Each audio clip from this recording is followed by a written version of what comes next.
Well, good afternoon, NAB show, and welcome to the Capitalized Theater. My name is Jay Williams. I'm with a company called StoryTech, and StoryTech has actually curated many of the panels you've seen here this week at NAB, including the one you're about to see, which I'm so excited. And I'd like to say we're finishing really strong here. So I'm glad that you're all here. I'd love to introduce you to our moderator right now, Jeff Taylor. Jeff is with TechCrunch, and he's got an amazing panel for you on digital humans. So let's give a nice round of applause for Jeff. Thanks, everybody. It's to you. Thanks for coming out on the last day of the show. Happy last day. So I work with TechCrunch, and I work on the commercial side. And so my remit is to work with a variety of different brands around a number of different targets. And one of the great things about my job is I get to meet some of the most interesting innovators who are doing some of the most interesting work, globally speaking. And that's absolutely true today. So NAB is a show about storytellers, right? The reason we're here is to talk about storytellers. Everything that we see around us, Central Hall, South Hall, and this hall, are all about the technology tools that support what storytellers do. And in great productions of all kinds, technology is in service to story. Everybody knows that, right? Nobody's forgotten that? The reason that means something is that technology tools and the innovation in technology tools provide access to value. They provide access to revenue. And so what we're talking about here, because we're in the capitalized zone, is where are your revenue opportunities and where are your value opportunities? So as we're walking through this, I want you to think about, where do I find my value? Because after this is done, you want to be calling Faye. Faye Wells is the head of partner marketing for Soul Machines. You want to be calling Will Driscoll. Will is the CEO of Wild Capture. And Faye is working with biological AI, avatar-based digital humans. And in biological AI, you get an additional dimension beyond the realism of the character to develop that connection emotionally. And she'll talk more about that. At Wild Capture, they have solved the problem of the extensive manual work in creating, modifying, and shipping digital humans. This is a fundamental innovation in how movies and other kinds of productions are made. But the point is that these guys are unlocking net new markets. They're unlocking new revenue models. And this is what you want to carry away, okay? So as we talk with Faye about biological AI, as we talk with Will about how they've made a platform for solving the problems in digital human creation, we want to keep in mind that these kinds of deep innovations in the conception, construction, and the use of digital humans has changed the way that we look at the world. And we're going to look at this world through the lenses of these two companies.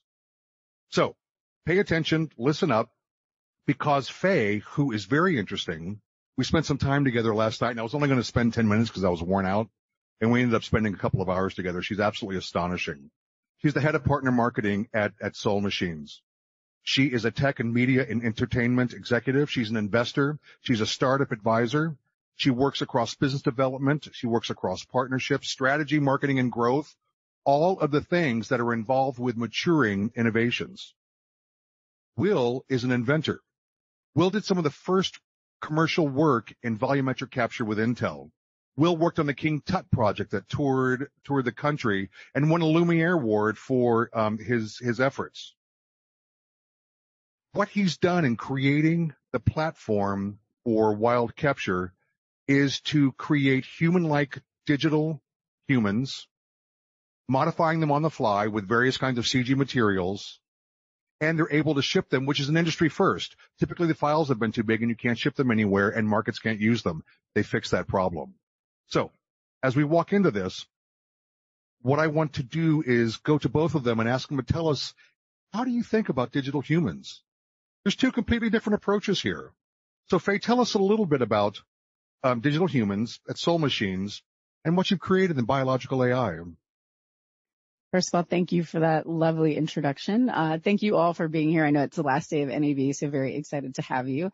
As Jeff kind of gave you a preview, at Soul Machines, we work in biological AI, and specifically, we humanize AI through embodied agents with biological AI. And what we believe is that is really a path to superhuman intelligence and more human-like experiences with AI that really sit at the intersection of both physical and digital world, the digital worlds of AI. And specifically what we do at Soul Machines is we have created a tool that democratizes the creation of digital humans. So with Soul Machine Studio, you can create, customize, train, and deploy digital humans. And you can do that with technology that is built on cognitive modeling. So what happens in the human brain that corresponds with the human face and reaction. So when you have these interactions with these avatars, they can see, they can react, they can process what your interactions with them and with the rest of the world. So it's just incredible technology invented by Mark Sagar. This tech came out of the University of New Zealand, and I know we are in an audience of people who are tech and media and entertainment experts. And Mark actually won Academy Awards for this work in Avatar and King Kong and Spider-Man. So I feel like I've taken up a lot of time, so did I answer all of your questions? You want me to come back to a couple things? Tell me how you think about digital humans. Yeah. It's a whole new space, right? Yeah. So we think about digital humans as really what I kind of started to talk about earlier is like, how do you create more empathetic, humanistic experiences with AI, right? So when we look at a lot of what's happening in AI right now, it's not multimodal, right? So you can type something in, you can do these things, but with digital humans, right, what makes the experience more interesting and more human is like, how do you see? How do you feel? What can they see? What can they hear? How can they respond to you? So we really think about them as that next layer of human interactivity. And we see it across a variety of industries and sectors. So for example, we have businesses that are in consumer, that are in enterprise, and that are in digital celebrities. And that is everything from brand applications, from people who are in enterprise that want to think about administrative assistants or operations specialists or product specialists, or just your general consumer who wants to have fun and do something interesting, like from the creative perspective. So we think of digital humans as being able to cross all of those chasms and just being able to really allow more positive kind of humanistic experiences, because AI is here, right? And we're all trying to think about how do we keep up, what do we do, but how do we still maintain humanism? How do we maintain ourselves? Thanks, Faye. That was awesome.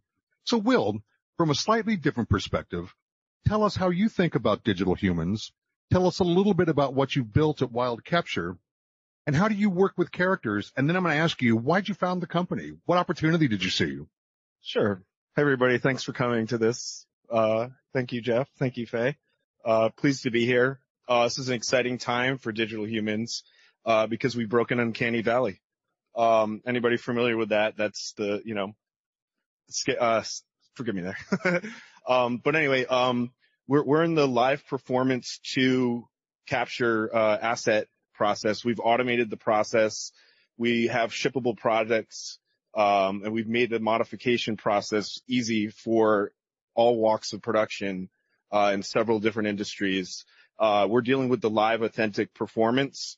It's footage based with multiple camera arrays, so it's the true authentic human.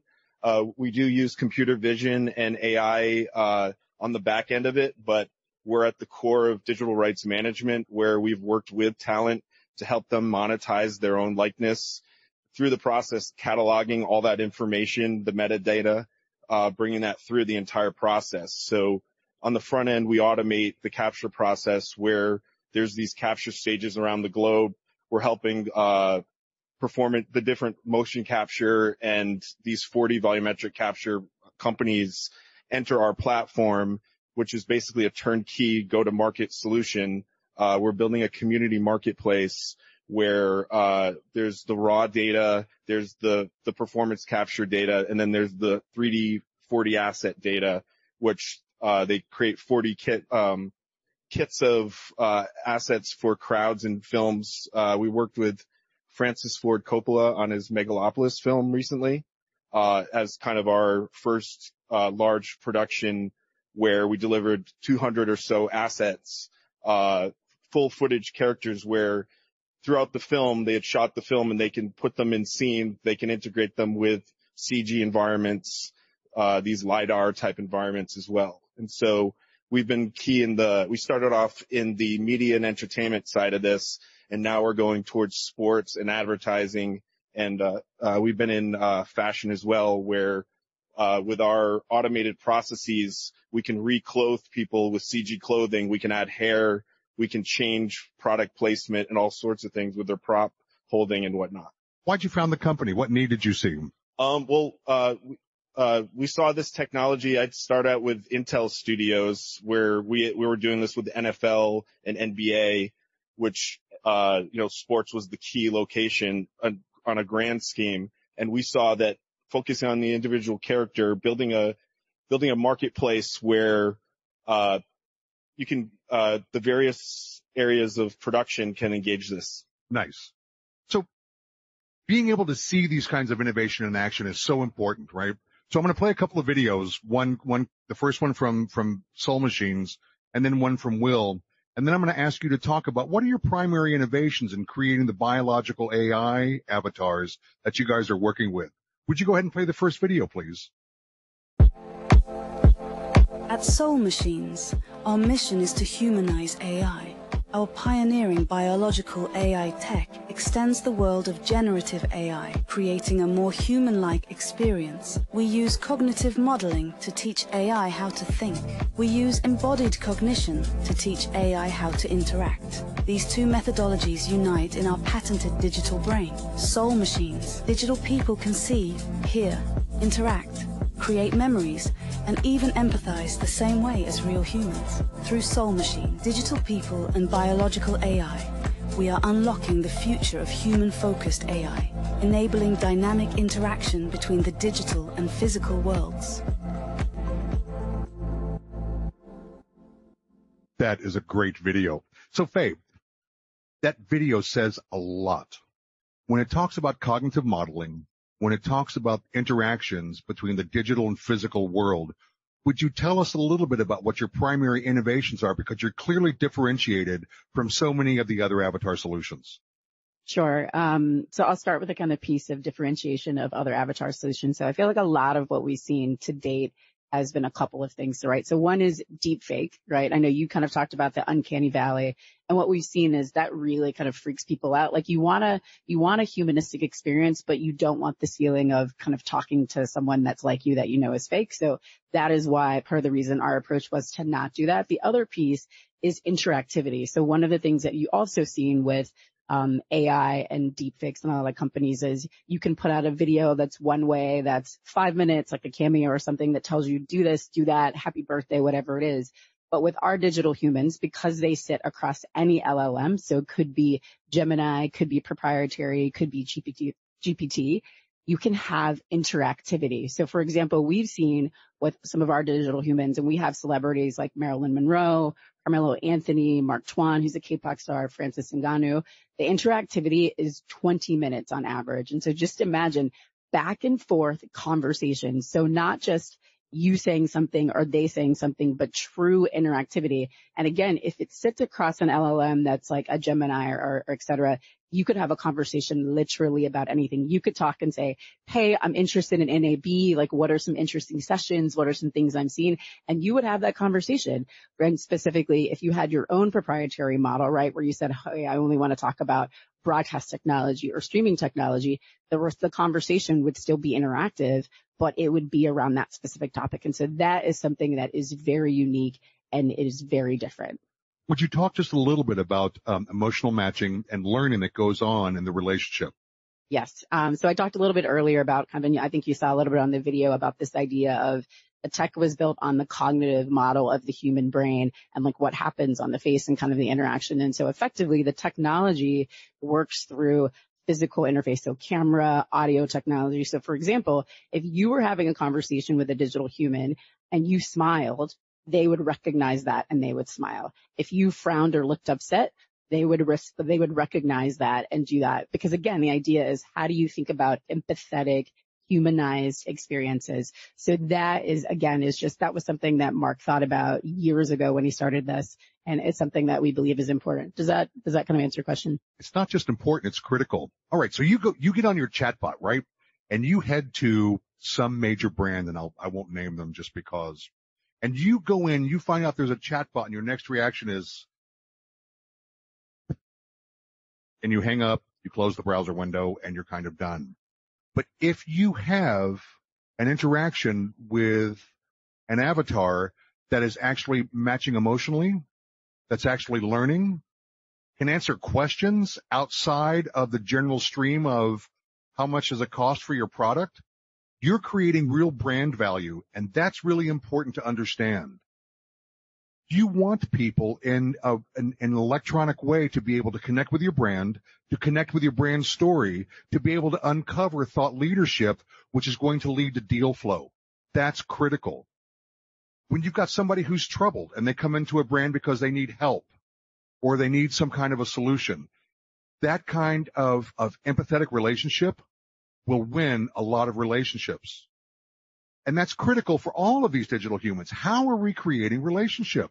It's the same thing for Will. Can I sorry to interject one other thing? Because I know I briefly, as you were talking about this empathy, something else struck me that I kind of glossed over at the beginning, which is you can kind of create, customize, and train. But when I say you can create, customize, and train, so we did a lot of scans of people and what they look like. And so when you actually go into Soul Machine Studio, you can literally customize and say, hey, I want this hair color, I want this eye color, I want this skin color. You can also customize the personalities. You can customize the roles they want you want them to have. Do you want them to be bubbly? Do you want them to be serious? Do you want them to be excited? Do you want them to be more subdued?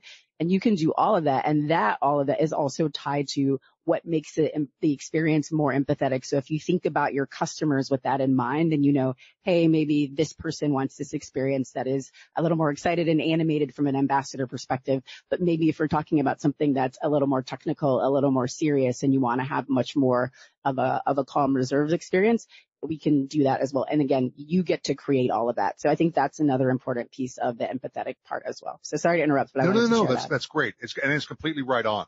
When Will is creating characters, one of the things that happens is that directors and producers need crowds. They all need to look different. They need to be able to modify those crowds. So they're wearing different clothes. They have different hair. They have different cloth. And pardon me for kind of jumping on your innovations. But what really makes this interesting is that the process heretofore has been manual. It's been expensive.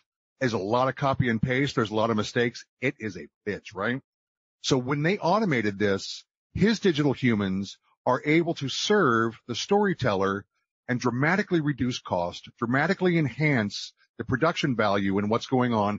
And so, Will, I know you can't quite see the monitor, but if you kind of scoot up on the edge of your chair. Sure. And I think Will's going to narrate over top of the video, so turn the music down. Sure. Yeah. Before we start that, if I can continue please this conversation. So one key differentiator between how we approach digital humans and soul machines, which is probably pretty clear, we're dealing with the authentic performance one-to-one of that original performance of the person.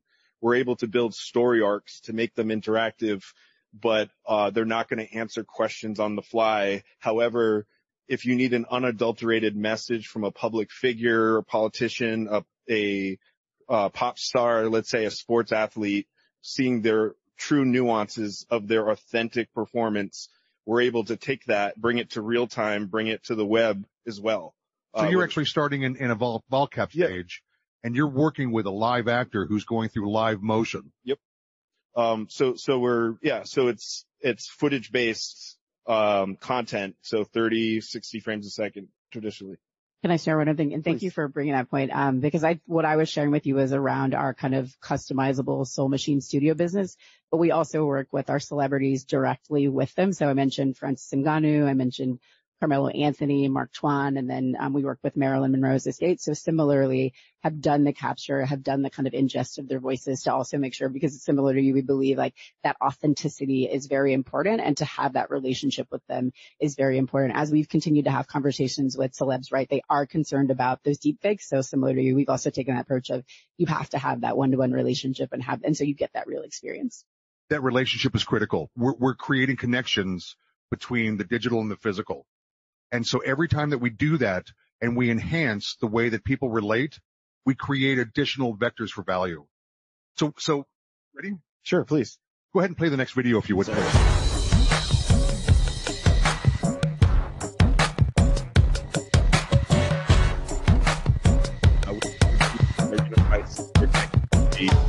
taking the data and recording it. And this is a web star the functionality. And this is how crowd assets you can see essentially in the world, different visual effects for the base crowd and series building on this entire crowd of people. And we're in the actual world as well. This little piece. For a bot to add the clothes and the hair. Like here. That's really interesting. So when you think about what they're creating, you took in those two unclothed characters, they were the two models from which you created the next crowd scene, right? Yeah, the male and the female was a test we did with the Visual Effects Society just to show with two characters, essentially male and a female, how much diversity could you create in a crowd, how much variation. And so obviously when we do crowd kits, traditionally you shoot a series of characters, but you're able to shoot one person in a series of a linear sequence and then take them in different pieces and populate a large crowd. And so that's how we did it with Francis Ford Coppola and another film, Takeover. So we've talked about your innovations from a couple of perspectives. Would you just highlight those differentiators from standard character development processes? Sure. Where traditionally people model, they might scan an individual still image or a series of light field images, if you will, and they reconstruct the character, they rig it, and then they animate it afterward. For us, all the animation is inherent in the data. We're going the opposite direction, which gives us muscles built into the body, facial nuances, so it saves countless time for production pipelines. And the delivering asset is familiar with, whether it be visual effects, gaming, even broadcast artists. And so in those applications, being able to ship the product around the web easily is a critical success factor, isn't it? Absolutely. We've been working with our friends Infinite Reality, where in one click you can get into one of these experiences. So if you're at a sports venue, you could do a clubhouse sort of experience with broadcasts of the team. It feels highly immersive. You can experience it in any of the headsets, in a social sort of experience. Perfect. And it's one click away. Nice. So we're talking about the idea of unlocking net new value. We're talking about revenue opportunities. And one of the things I want to deliver from this panel is I want you guys solving your problems and working out your issues with the solutions that we're presenting to you, so that you're thinking about, how do I use this in my company to move stuff forward? So, Faye, would you talk just a little bit about how you're unlocking net new value now and where you're going in the future and what markets you're going to crack next? Sure. So when I think about net new value, I think about a couple of things that I've shared with you as well, right? So, and just something you were just kind of sharing about the way you can deploy digital humans. So one of the things is you can deploy digital humans for us across any digital platform. So it can be mobile, it can be a website, it can be a kiosk, it can be physical. So that unlocks opportunity for additional kind of sales, commerce, et cetera. So I'll take it a couple of different ways. I'll tell you a little bit about the enterprise kind of net new value, and I'll tell you a little bit about digital celebrities net new value. So when we think about digital celebrities, and I've shared some of them with you, typically celebs have a lot of things that they want to do, but they can't be in places at once. So they're looking for ways to extend their brands, interact with their fans, et cetera, but they want to do this with money attached to it, right? And so with digital humans and with some of the things that we're doing, we unlock a lot of revenue model opportunities, right? So you can use something like a subscription model to have access to one of these celebs to have to talk about different contents. From a brand perspective, obviously you can do something like a rev sharing. If you want specifics around just a limited number of conversations, like say you want it for a brand campaign or a specific project, you can do different time-based kind of monetization there as well. So that's across the digital digital celebs angle. So when we look at some of the things that we've done in enterprise as well, like I gave you some examples of you can have a digital celeb, or excuse me, you can have a digital human as a brand ambassador. You can have them as a customer service person. You can have them as a revenue upseller. And some of the things that we have seen in terms of how we're unlocking value is a few different ways, right? So if you think of someone that does operations or customer service or assistance, you can serve your customers 24/7 at any time, right? Answering questions. So much more efficiencies there. If you think of someone that's a brand ambassador that can upsell whatever it is that you might want to do, whether it's from a cloud perspective or whether it's specific assets or content perspective. And again, they can do that 24/7. So you're not just confined to that 9 to 5 space. And other things that we have seen is just like higher NPS and customer satisfaction levels, which creates to additional customer loyalty, them spending more money with you, them spending more time with you. So that's where we have seen, I've just given you a few examples, but hopefully that's helpful to just show you, I think, a few different cases and then a few different ways to unlock value. Is that helpful? That's a lot. Call Faye. So Will, you guys have pulled a lot of pain out of character creation. Talk a little bit about the value that you're unlocking, and if you would please move across tier 1 films and then move into some of the other markets where you guys have use case. And that's where I'm going to go next, you guys. We got 5 minutes left, a little less, so keep it short, and here we go. Sure. We're kind of on that precipice where cinema and games come together, where you've heard, when cinema and games come together, now interactive story. And so we're right at that precipice, and we've automated, we call it automated, but we've simplified the process of constructing it from the footage-based characters, which is quite a bit faster. With digital rights management, with groups Hand Identity and Filmbook Media, we're able to help leverage the talent themselves to begin monetizing, where, like many technologies, this is expensive to get into. So by getting the talent on board with it to embrace it rather than fearing it, you get more content through the day. You get more quality content produced that can then be the way we shoot it. It gets broken into interactive ways to then leverage it further. And so we started off in media and entertainment and fashion, as you've seen in our examples. We're pivoting. We're including advertising, sports, live music, and live event spectacles, where similar to what Faye's saying, you can have that authentic delivery with from somebody and feel those nuances of empathy from that living or deceased person. In some cases, we're able to combine with deepfake with a living actor and then combine it because we're in spatial footage. And for us, managing that data ethically on behalf of the talent, on behalf of the creative community, is incredibly important, because those are our users and creators. So in partnership, in direct projects, Will's got a number of different opportunities and ways to engage with folks to unlock that value for you. And one of the things Will sort of hinted around is when they started building this process and they knew that they were going to be working with live action, one of the things they did is they baked in DRM. It wasn't a bolt-on after the actor strike. These guys are so smart, they were seeing around corners and knew how valuable it would be to be able to work with every single image in its distribution and as it moved along. So congratulations on that. So thank you. And if I could lastly add, and we're ground truth data for AI.